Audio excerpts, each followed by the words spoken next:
When I first watched this movie, which was probably around 2016 or 17, just like many others, I was completely blown away. In many ways, Interstellar was unlike anything I've ever seen before. Breathtaking scenes, marvelous visual effects, and beautiful score worked in a perfect symbiosis to tell the story about longing for discoveries, willing to survive, and the meaning of love. Obviously, at that time I didn't understand everything that the story was telling, so throughout the years I was rewatching it multiple times, desperately trying to catch each detail I've missed before. I think many of you did the same. After revisiting it for the fourth time, I'd say I finally got the whole picture right. And then there was only one thought left.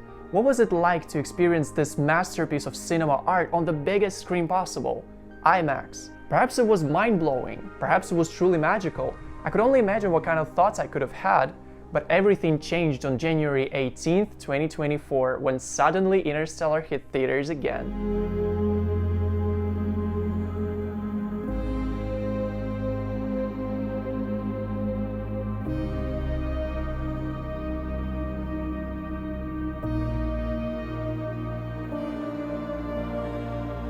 This video won't be about deep plot analysis or comparing scientific facts to fiction. I'm not a Nobel Prize scientist after all. This is about emotions that I felt during my first time seeing this movie in the format it was made for, and what makes it feel like magic you're willing to believe in. You're watching The Cinema Resident, let's get into it. Creating Interstellar was about tight cooperation between filmmakers and scientists who were working tirelessly to put together a movie that would be both scientifically accurate and engaging at the same time. The writers conducted extensive research on astrophysics, relativity, and other scientific principles to build a foundation for the story. Christopher and Jonathan Nolan, who were writing the script, worked in a collaboration with theoretical physicist Kip Thorne, who consulted both on the science between black holes and wormholes, carefully observing that nothing in the plot would violate the established physical laws.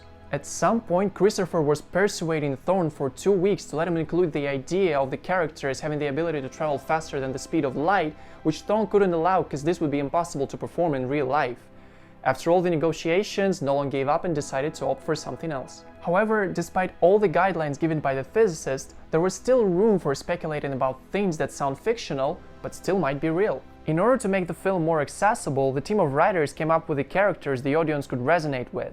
Their thoroughly developed dialogues played a crucial role in explaining all the theories and mathematics behind the world of Interstellar in an understandable way, and their own struggles added a layer of empathy to the narrative. Such themes as necessary sacrifices, parental love, and desperation to save your family are key elements to make people engage with the plot on a personal level. The movie shows that despite all of them being truly one-of-a-kind professionals at what they do, they still manage to make mistakes that lead to disaster, because they are still humans that are vulnerable to emotions that get in the way of cold calculations and planning. Depictions of vastness of space are juxtaposed to intimate, character-focused moments that help this film balance between complex science and relatable human feelings. Because of these aspects, no matter how many times you may rewatch it, you're likely to get the same level of personal attachment that brings a spectrum of emotions of your own. Themes like this will always be relevant.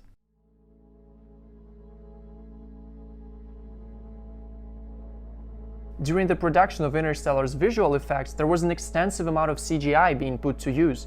But what makes Interstellar look 10 times better than most of the other films that heavily relied on CGI as well? The answer is a smart combination of CGI that was generated with the use of tons of research and equations and lots of practical effects. Kip Thorne provided the team at Double Negative VFX Studio with a deeply sourced mathematical data that allowed it to create a real visual representation of what a real black hole is meant to look like. Some frames took up to 100 hours to render, and the overall amount of data weighed over 800 terabytes. If you don't have an idea of how incredibly large this is, here's an example. You'll know PlayStation 5, right? One PlayStation 5 console has up to 825 gigabytes of storage space.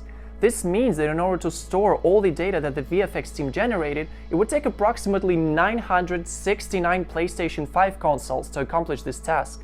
I hope that made it a little bit clearer.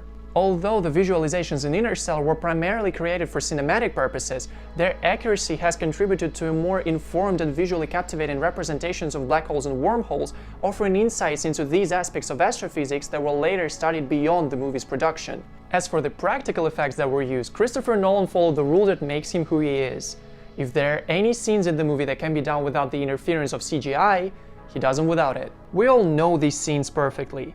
Blowing up a full-scale hospital, building a spinning hallway, crashing a real cargo plane into a hangar, that kind of stuff. And Interstellar was no stranger to this rule. You need scenes with endless cornfields. Plant 200 hectares of corn. Want to show a devastating dust storm? Then create one. Trying to depict a planet that fully consists of ice? Pack all the actors and crew and fly to a giant glacier to take the level of immersion to the extreme. Finally, all 3 spacecraft in the film were created using 3D printing and hand sculpting as opposed to using CGI to create a tangible and authentic feel. Such clever combination of practical effects and computer-generated imagery was an excellent choice to make Interstellar look visually stunning. While CGI was representing the vastness and complexity of space, practicals enhanced the level of realism, making the audience believe in everything they're seeing.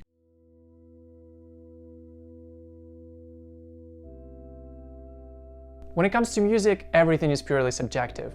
Each person listens to it differently, each person understands it differently. Where for someone a specific piece of recording is meaningless, for the other it is highly emotional and relatable.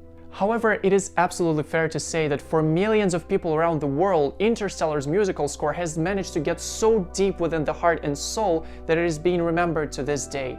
For this specific part of the video, I would love to put at least one composition for all of you to listen to once again, but YouTube's guidelines are cold and unforgiving. Early in the making of the score, Hans Zimmer knew nothing about the script nor the scale of the film due to Nolan's intent to engage him in a full creative process, giving just themes and ideas to go with. While writing the early versions of the soundtrack, the composer was provided with dialogues that were available at the time, which portrayed parental themes and what it's like to be a father. Later, the two decided to choose a church organ as the main instrument for the movie. They believed that using an instrument that is about religious themes in a film that's not connected to religion in any way would instead represent humankind's attempts to portray mystical and something that's beyond itself. In addition to that, they felt like in many ways church organ has human traits. It needs air to evoke sound just like a person needs air to breathe. During later sessions, the team was focused on combining it with the other instrument to create a feeling of human presence in each sound. As a result, the combination of traditional and electronic instruments with an inspiration from scientific concepts, human connections, and relationship between father and child delivered an undeniably powerful soundtrack, adding depth and richness to the narrative and the visual effects of Interstellar. If it wasn't for this music, this movie would definitely feel the other way.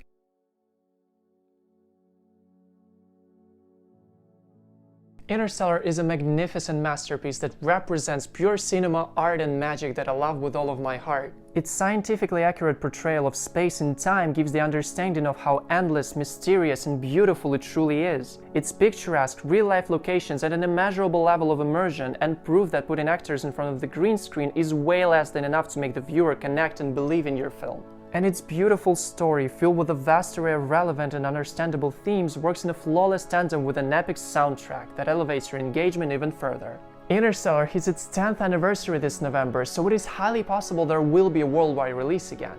So whether you watched it or not, go show this movie some love when it comes out in your place. Watching it in IMAX was an experience I'll never forget. We're still pioneers. We've barely begun. Our greatest accomplishments cannot be behind us, because our destiny lies above us. Thank you very much for watching this video. Definitely hit that like button below if you enjoyed it and consider subscribing to see more reviews. I've had a long break since my last Aquaman 2 video, which somehow skyrocketed into more than 6K views. I know it's not a lot compared to millions of other YouTube videos out there, but for my channel it's kinda huge. So thanks for checking it out, and tell me what you think about Interstellar. Have you watched it already? What did you feel while watching, and whether you're going to check it out in IMAX as well? I can't wait to read all of that. Anyway, that's it for now. Expect new content very soon, and until next time.